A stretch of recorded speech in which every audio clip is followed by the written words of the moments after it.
Hello, I'm Jack, and I want to talk about Xinjiang, about the Uyghur Autonomous Region, and about China and all the stuff you hear in the media about this region. So, if you've read the news lately or over the past few years, you've read articles like that. China forcing birth control on Uyghurs to suppress population, report says. Right, this is from the BBC. Here, Fox News, Vox. China's genocide against the Uyghurs in 4 disturbing charts. Here we have ABC News. China cuts Uyghur births with IUDs, abortion, sterilization. IUDs are a form of birth control. Here from the Jamestown Foundation. Sterilization, IUDs, and coercive birth prevention. The CCP, that's the Chinese Communist Party, the CCP's campaign to suppress Uyghur birth rates in Xinjiang. So if you read all those news, you think, oh my God, this is terrible, right? And all those news boil down to one report by one specific person, and his name is Adrian Zenz. So in this case, we find that this article is citing Adrian Zenz. This article is citing the research by Adrian Zenz. This article is citing Adrian Zenz. This article here is actually written by Adrian Zenz.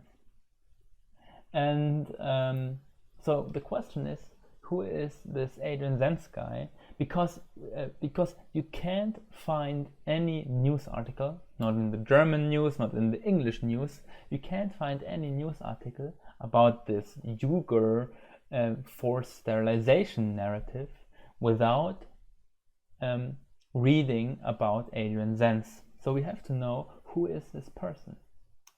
And Max Blumenthal from the Gray Zone actually did a very good video about Adrian Zenz. It's called Max Blumenthal Debunks US Accusation of China's Genocide Against Uyghurs, right? And I want to show a short clip where he shows his investigations. Zenz is someone who is very ideologically motivated to accuse China of genocide. His own views, which I would describe as fundamentalist apocalypticism and Christian supremacist, were outlined in a book he co-authored with his father-in-law, Marlon Sias, in 2012. It's called Why All Believers Will Not Be Raptured Before the Tribulation. And I asked Zenz during a meeting of the World Uyghur Congress and various US-funded organizations in the Capitol basement how these views affected and influenced his work on China, and he deflected. He refused to answer the question. You, in that book, call for spiritual spanking of children. You refer to gender equality as a satanic campaign. You speak out against hate crime legislation, and you speak out against tolerance thinking, blaming it on the leopard-like power behind the Antichrist. I was wondering how those views influence your work on China, a country that officially restricts apocalypticist evangelical religions like those expressed in that book. Yes, thank you for this question. I do have a diverse background, and I have personal convictions, which I do not believe are inconsistent with my research. I do not support China's authoritarian methods in any way, and I do believe that there's a God who is bringing judgment in different forms. The end time is a very complex topic, a very fascinating topic, and I think very relevant. And I think it's good to live aware of that. Zenz predicted that the future fall of capitalism would bring to power the Antichrist within a few decades. And he called the force that will usher the Antichrist into power the economic and financial fall of Babylon. Okay, this is the key expert on Xinjiang. Along with the fall of capitalism, Zenz views postmodern relativism and tolerance thinking and the apparent promotion of homosexuality, gender equality, and nonviolent parenting to be threats to Christianity and to represent the deceptive leopard-like power behind the Antichrist. Those are his words. Zenz. Okay, So this dude is pretty crazy, right?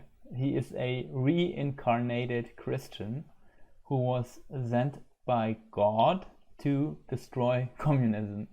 And as we've seen in this video, he is in this cult-like religion and claims that if communism should win and if capitalism is destroyed, the Antichrist will appear. So am I crazy or is this guy nuts? Yeah. Okay, but the thing is, we don't want to focus on his crazy religious beliefs, right? Everyone can believe whatever he wants. We want to focus on his actual research, on his actual statistics. And so what I did is I went onto researchgate.net and I looked up his paper. It's called Sterilization, IUDs and Mandatory Birth Control, the CCP's campaign to suppress Uyghur birth rates in Xinjiang. Right, and if you download this, that's his paper. Adrian Zenz from the Victims of Communism Memorial Foundation. Keep in mind, the Victims of Communism Memorial Foundation is a far-right American think tank that counts all the Nazi soldiers who were killed by Soviets in World War II as victims of communism. And as of 2020, the Victims of Communism Memorial Foundation counts all the people who died due to COVID-19 in the ongoing COVID pandemic as victims of communism. So if you live in Europe, if you live in the United States, right, in Britain, in France, or elsewhere, and someone died due to COVID, it's because of evil communism. Okay, but again, let's look into his actual data. So this is his study, and even Adrian Zenz has to admit that the Uyghur population since 2015 is actually increasing. Right here in blue we see the Uyghur population, and we see that the population is actually increasing. And I looked it up on Wikipedia. We find that in the 2015 census that the Uyghur population in Xinjiang is actually the highest percentage. And only in second place are the Han Chinese, which make up 39% compared to 46%. Right? But again, we're not focusing on that one. We want to know what's about this IUD stuff, this forced sterilization. Okay? So let's go back to the study and let's dig actually into this data. So here's the claim. In 2014, 2.5% of net added IUDs in China were fitted in Xinjiang, calculated as placements minus removals. In 2018, as national figures declined, that share rose to 80%, far above Xinjiang's 1.8% share of China's population. So if you read this, you think, oh my God, this is incredible. You have this ethnic group that only makes up 2% of the less than 2% of the population, but 80% of the national IUD placements were done in this population. Isn't this horrible? Isn't this some sort of forced sterilization? Well, and let's dig into his sources. So his sources are number 39 and 40, and if we go down to his sources, here they are. He's citing the 2015 and 2019 Health and Hygiene Statistical Yearbook from the Chinese government. That's the official Chinese statistics, table 882. And he's citing the 2019 Chinese Population and Employment Yearbook, table 1.1. So this source 40 is not so important. That's where he gets the population number. 1.8% of the population is Uyghur population. But important for us is this 2019 Health and Hygiene Statistical Yearbooks. And it's basically a big book, and you have all the statistics about health, cancer treatment, all kind of medical related statistics. And this yearbook can be bought on purpleculture.net. So that's the name, and here you have the ISBN number. And the table he's citing, this table 8-8-2, that's the table he's citing, right? And here you see the first problem. It's in Chinese, it's in Mandarin, and you can't read it, right? So what I did is I translated it into English, and I created an Excel sheet, and I'm gonna upload it onto my Google Cloud so you can check it yourself. So here is this is the same piece of paper.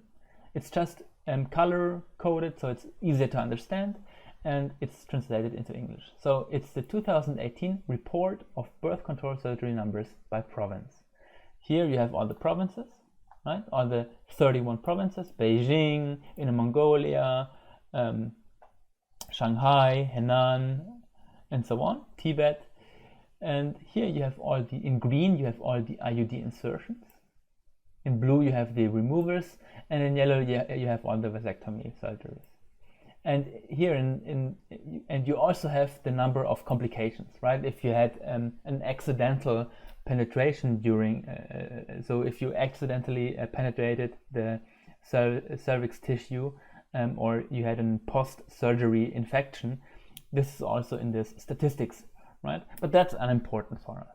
So what I'm now going to do is I'm going to remove all the unimportant stuff. So we're not interested in any complications during surgery, right? So let's remove that. We're not interested in the complications, and we're not interested in any form of vasectomy. So let's remove that as well. And this column here is also unimportant for us. Okay, so now we have the province, the IUD insertions in 2018, and the IUD removals in 2018. And now what we can do is we can compare those two numbers, right? So if we take Beijing, for example, the Beijing province or municipality, we find that they added 15,900 IUDs and they removed 34,900 IUDs. So overall, they removed 19,000 IUDs, right? That's why this number here is negative. In other provinces, like in Hebei, they added 295,000, but they removed only 111,000. So they added 184,000, right? And we can do this for every province. And we can also do this for Xinjiang, right? And we see that in Xinjiang, we had, so overall, in the whole nation, in all of China, they added 3.77 million IUDs were added, and 300,000 of them were added in Xinjiang. And they removed 3.5 million, and 90,000 of them were removed in Xinjiang, right? So this seems pretty normal, right? I mean, if you have 3 million versus a few 100,000, this seems pretty normal. But what Adrian Zenz did is he calculated the net removal or the net IUDs that were added in 2018, and he compared that value to the total value that was net added, right?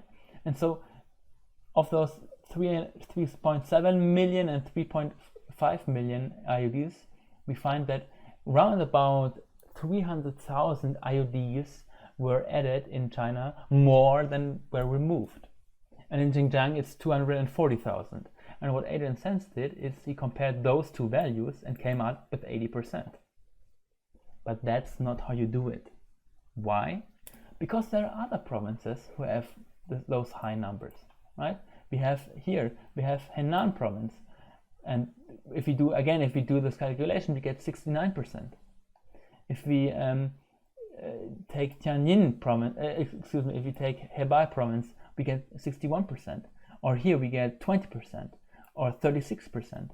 And that's way more than 100%. If we add up all those percentages from those provinces, we get 200, 300%. But that's impossible. You can only have 100%. You can't have more than 100%. Why? But why is this happening? Well, because there are provinces where we have negative values. And so you shouldn't compare those two values. You should compare those values, the green values to each other and the blue values to each other. And if you do that, if you compare those two values, so again, 328,000 compared to 3.77 million, you get a value of 8.7%. So in this Xinjiang region, which makes up 1.8% of the population, 8.7% of the IODs that were installed in the whole of China were installed in China, were inserted in Xinjiang. And removal, if we calculate removal, we find that 3.5 million were removed and 90,000 in Xinjiang, so we get a value of 2.6%. And actually we have, for example, here in Henan again, we have higher values. So we find that in Henan, 9.1% of IUDs were inserted, right? And in other provinces, we have, in Tibet, only 0.1% were removed, but only 0.2% were added, right? That's actually how you have to interpret the statistics. And Adrian Zenz should know this if he is a scholar. But he did not work scientifically. This report, this study from him is not peer reviewed, right? And it should be peer reviewed. It should be looked upon from other researchers. And if you still don't get it, I created a few graphs to show how it's done. So here we have Zenz fake comparison. And again, we have all those different values. Hebei, Henan, and Xinjiang have very high positive values. Jiangsu and Zhejiang have very low values. And what Adrian Zenz did is he cherry-picked those two values here and said, well, obviously 80% of IUDs in the whole of China were installed in Xinjiang. But that's not how you interpret it. Actually, what you should do is you should compare those green values here. And then you find that it's a total normal statistics. It's totally normal, right? Xinjiang it's a total normal value. And again, if you look at removals, again, we find total normal values. Here we have the total population, and here we have all the different provinces. Totally normal. And if you still don't understand it, I have created a small example to show how Adrian Zenz cherry-picked the data to create this narrative. So let's imagine, so this is all fictional, right? Let's imagine we have those three states, Ohio, California, and New York. And they have built new highway roads, but they also have demolished highway roads, right? And let's say Ohio created 100 miles, but they demolished 70 miles. So overall, they gained 30 miles. California built 30 miles and removed 40 miles. So overall, they lost 10 miles of highway road. And New York built 90 miles and demolished 10 miles. So they gained 80 miles.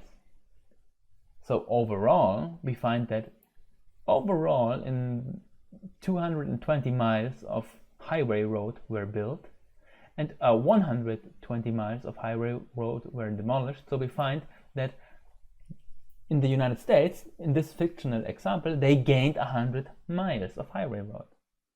But what's wrong is comparing those numbers. You can't compare those numbers because then you say, oh, clearly 80% of highways were built in New York City. But that's not the case. And you could say the same thing about Ohio. Oh, 30% of highways were built in Ohio. That's not true. You should compare those numbers. Of the 220 miles, 90 miles were built in New York, and of the 120 miles which were demolished, 10 miles were demolished in New York City. That's how you have to interpret those numbers, right? And again, Adrian Zenz, if he is a scholar, if he is a researcher, should know this. And there are two possibilities. One possibility is he simply made a mistake. But this wouldn't happen if his work is actually peer-reviewed, if others would have looked onto his research. And that's standard procedure. That's total normal procedure, that other researchers peer review your research and look whether or not you made mistakes or whether or not you weren't scientific enough. But that's Adrian Zenz's work isn't peer reviewed.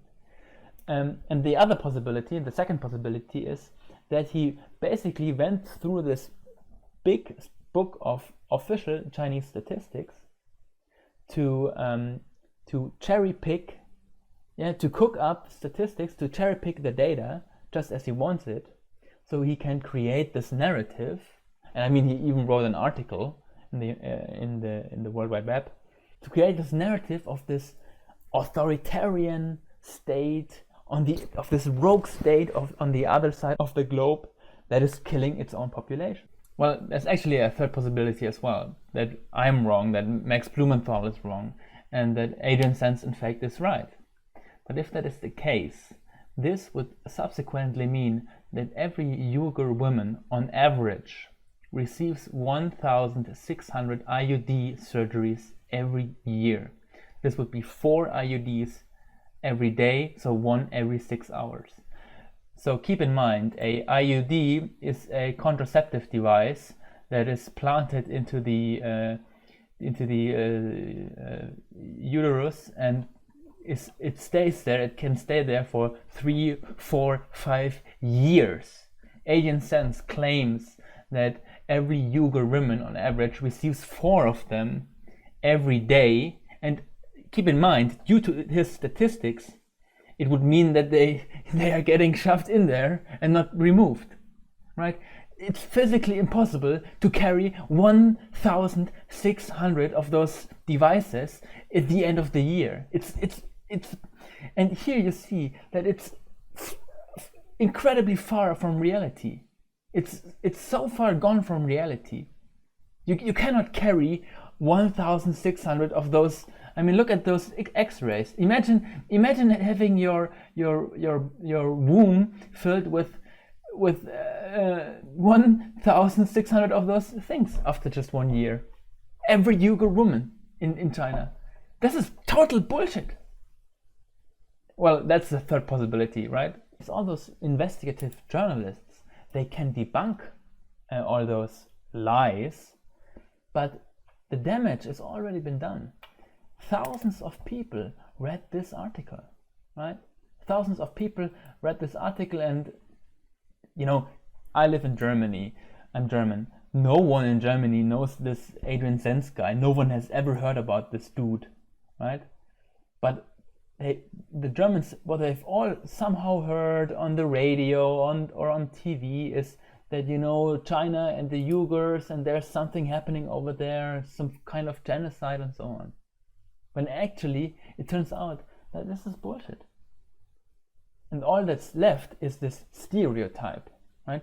All that's left is this prejudice, this anti-Asian hate that can lead us into a conflict, right? Remember in 2003, when we waged war against Iraq, we were lied into a war. They told us, that Iraq has weapons of mass destruction. To this day, they've never found any weapons of mass destruction. Yeah, they told us that there's this Naira testimony and this incubator lie that turns out was total bullshit. But 1.5 million Iraqis died. And the same thing goes for Vietnam, right? In 1955, they led us into this Vietnam War, where we killed millions of people. Right, the Vietnamese people to this day are haunted by Agent Orange, and the casus belli, right? Why we fought over there, because turned out it was a lie, the Gulf of Tonkin lie, right? The United States destroyed one of their own ships, the USS Maddox, and claimed that it was the Viet Cong, and that now we have to attack them. Our hands are forced. We don't want to attack them. We're only defending ourselves. That was how they led us into all those wars. And it's in 1999. It's in Serbia, the same thing. We were led into wars by alleged lies about genocide, about concentration camps, and so on. And this is hot topic.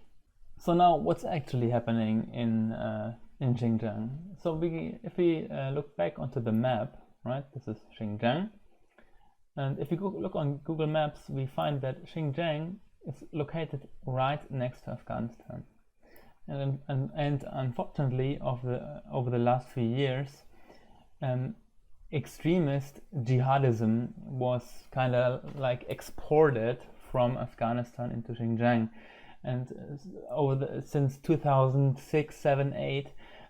China had a big problem with terrorism in Xinjiang, right? There was a lot of terrorism from the so-called ETIM, East Turkestan Islamic Movement. East Turkestan is basically another name for Xinjiang, right? And the ETIM, sorry, I misclicked. The ETIM is a jihadist group, an Islamic extremist organization. It's listed as terrorism, and they were influenced here by the success of the Mujahideen, which is Al-Qaeda in Afghanistan, right? And so the Chinese government realized that how can we de-radicalize people? How can we de-radicalize young people? And they realized that we can de-radicalize them by giving them an education, by sending them back to school, by getting them an employment. And so what they did is they sent people back to school, to vocational school, where they picked up certain skills. They learned Mandarin so they can work in the whole of China. They learned tourism, they learned law, they learned about real estate, so they can get a job and they get an education. And those education schools and those vocational schools are claimed by the United States that they are actually concentration camps, right? And here you see a letter signed to the United Nations, and in blue you see all the countries condemning China, right? Those are basically the Western countries. Those are the United States. The United States did not sign this letter, but those are all the allies, all the NATO countries, right? And in red you see all the countries that support China, and you see that all the members of the Islamic Cooperation Organization support China, and they've written letters how they really like the effort China is putting into de-radicalizing young people. And in fact, the European Union, China invited the European Union. They said, if you don't believe us, come to Xinjiang. We invite you over there. Come here and paint yourself your own picture. And unfortunately, the European Union declined. So now the question remains, why do we only hear bad things about China? Why does the Western world, the United States media, only show this evil state, this rogue state? Everything they do over there is propaganda, is evil, is bad, right? Even the good thing, when China is combating absolute poverty, the only reason that global poverty is decreasing is due to China.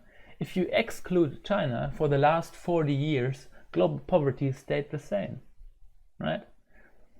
China is doing enormous efforts in de-radicalization of extremists, and they showed next level disease control during the COVID pandemic. I mean, in Qingdao in last November, they had 12 COVID cases, and they tested 9 million people in 5 days. 12 cases, 9 million people were tested in 5 days. And here's the reason why there's all the bad news about China. It's pretty simple.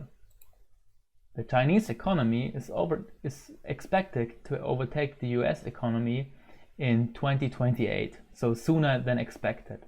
And this is a threat to the United States. The United States is now not the biggest economy anymore, and China is, so to say, threatening the USA to overtake them, right? And as we can see, that the Chinese influence in, for example, Africa is far greater than, on an economic perspective, far greater than that of the United States. And, people in the United States says, this is actually a debt trap. China is indebting all those poor African nations. But in fact, if all those African nations side with China and not the European Union and not within the United States, then how worse must those trade deals be when they side with China instead of the United States or the European Union? And in fact, during the COVID pandemic, China said, we don't care. You don't have to repay us all those credits. They said we forget about millions of credits. But I think that's a topic for another time. I have created, and look into the description, I have created a playlist where you can look it up. I'm trying to update it regularly and debunk all those propaganda. And I also put this spreadsheet into the description so you can look up the numbers yourself. So yeah, have a nice day.